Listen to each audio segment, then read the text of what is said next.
నారాయణ వైకుంఠవాస వెంకటేశ పాహిమాం రక్షమాం రక్ష. వెట్టి వల్లపు చల్లకు విష్ణుమూర్తి నాతో వెచ్చదీర మాటాడు విష్ణుమూర్తి.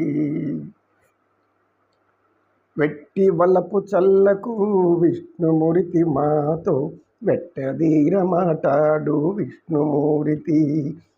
మాతో వెట్టదీర మాటాడు విష్ణుమూర్తి. వినయము చేసేవు విష్ణుమూర్తి నీవు వెనుకటి వాడవెగ విష్ణుమూర్తి.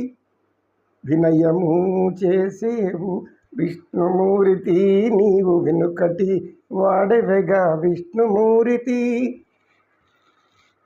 వినవయ్య మా మాటలు విష్ణుమూర్తి మమ్ము వెనుగుని పట్టనేల విష్ణుమూర్తి. మమ్ము వెనుగుని పట్టనేల విష్ణుమూర్తి.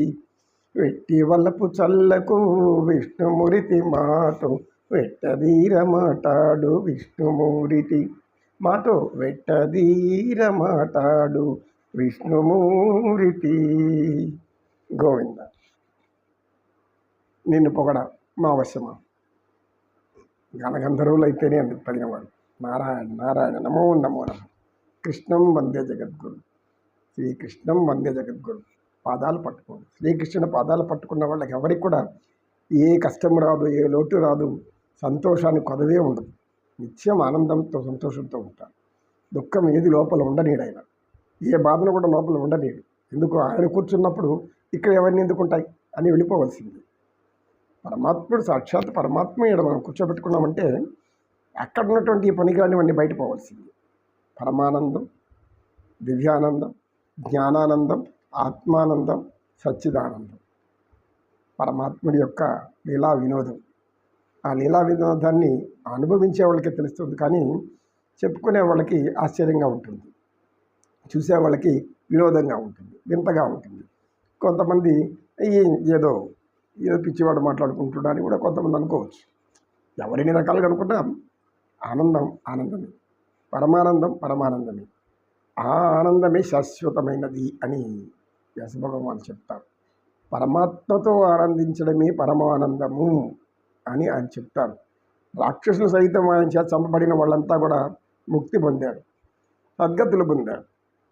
కనుక మనకెంత భాగ్యమో మనకేం తెలుసు, ఆయనకు తెలియాలి. నమో కృష్ణ నమో కృష్ణ. సత్యం తెలుసుకుంటే కృష్ణుని పాదాలు వదలవు.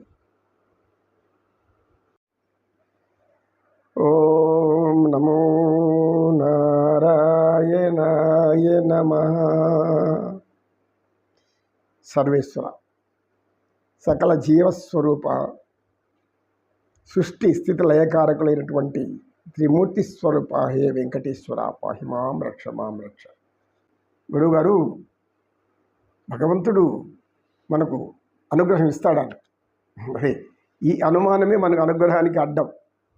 ఈ భగవంతుడు మనల్ని అనుగ్రహిస్తాడా, మనల్ని అనుగ్రహించడా, ఆడికి పోతే ఆయన దర్శనం ఇస్తాడా, ఇవ్వడా, ఇలా అనుమానం పెట్టుకొని పోతే ఆయన ఏమాత్రం మీ కంటికి కనపడరు, దగ్గరికి కూడా రాని.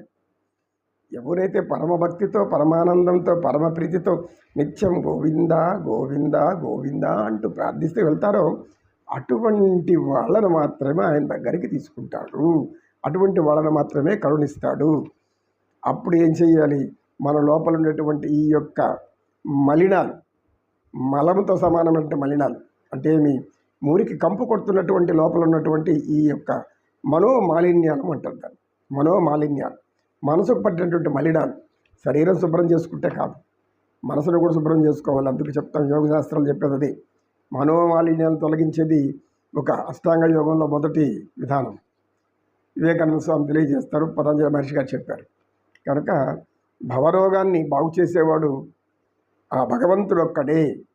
భవరోగాన్ని బాగు చేసేవాడు ఆ భగవంతుడైనటువంటి శ్రీ వెంకటాచలంలో ఉన్నటువంటి వెంకటేశ్వరుడు మాత్రమే అని చెప్పేసరికి అందరూ కూడా స్వామిని మొక్కున్నారు, వేడుకున్నారు. వెంకటేశ్వర స్వామి గోవింద అన్నారు.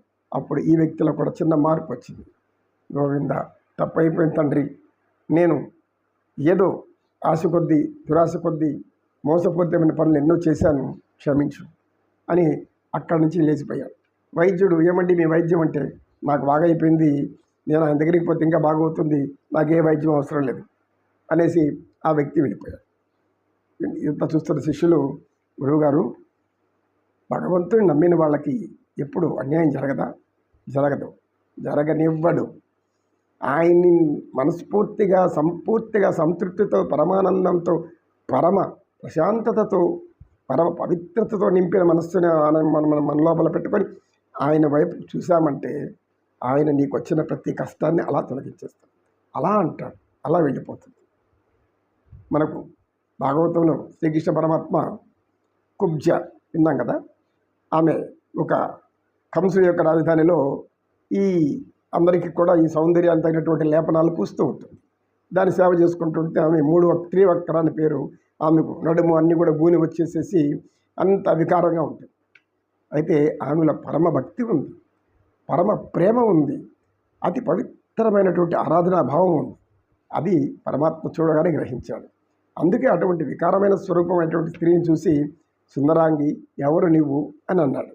అంటే సుందరాంగి నీవెవరంటే ఆమె అందరూ వికారంగా ఆమెను అసహించుకుంటున్నటువంటి ఆ మధురావాసులు అందరూ కూడా పరమాత్ముడు ఎందుకు ఇలా అంటున్నాడని ఆశ్చర్యపోయారు కొంతమంది.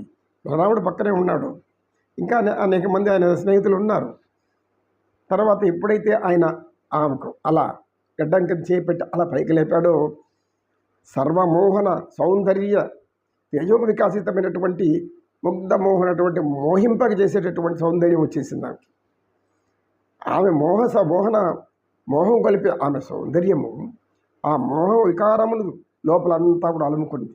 ఆ సౌందర్యం ఆమె చూసుకొని ఇలా మారిపోయానా అని వెంటనే పరమాత్ముడికి మనసు చేసింది. అయ్యా, నేను నిన్ను వదలను, నాకు ఈ రూపు ఇచ్చావు, నేను ఇంక నిన్ను వదలను, నీవే నాకు పురుషుడు, నీవే నాకు భర్త, కర్త, అన్ని నువ్వే, నన్ను కనుకరించు. అప్పుడు పరమాత్ముడు ఒక మాట అంటాడు, నాకు చాలా కార్యక్రమాలు ఉన్నాయి, దుష్ట శిక్షణ చేసి అంతా అయిన తర్వాత ఈ మధురానగరిని ఒక మధురముగా మార్చేసి మధుర మనోహరమైనటువంటి సుందర నగరంగా తీర్చిద్ది, ఆ తర్వాత ఇంత దగ్గరికి వస్తాను అని చెప్పి మాటిస్తాడు. పరమాత్ముడు ఆయన అనుగ్రహం ఎవరి మీద ఎప్పుడు ఉంటుందో, ఆగ్రహం ఎప్పటి మీద ఎవరి మీద ఉంటుందో మనకు తెలుసుకోవాలి. మరి గోవింద గోవింద. శ్రీకృష్ణం వందే జగద్గురు, శ్రీకృష్ణం వందే జగద్గురు.